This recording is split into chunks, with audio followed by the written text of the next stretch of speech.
This is the Tulip and Daffodils Press and Foil Plate from Spellbinders, as well as the coordinating layering stencil. That layering stencil makes it really easy to color in the images from the press plate. There's one plate in the package, and then for the layering stencils, there's 5 layering stencils to color in that image. I foiled this first. The press and foil plates can be used in both the Glimmer system as well as the Better Press system. Those stencils make it super easy to color in all of the different layers of those images in different colors. I used a little bit of a blending brush with my inks to color it, and here we have a gorgeous finished result with the foiled lines.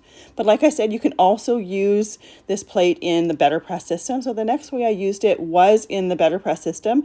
I wanted to create something very dramatic and beautiful, so I used it with some black watercolor paper. I heat embossed that image on that black watercolor paper and then used metallic inks to watercolor on that black surface.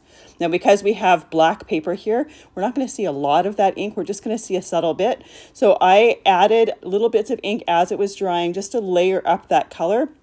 I kind of was echoing the old velvet paintings. And obviously you could definitely use light watercolor paper or use it on regular cardstock and then use the layering stencils to color it with the Better Pressed. Fantastic plate and stencils to create some beautiful images.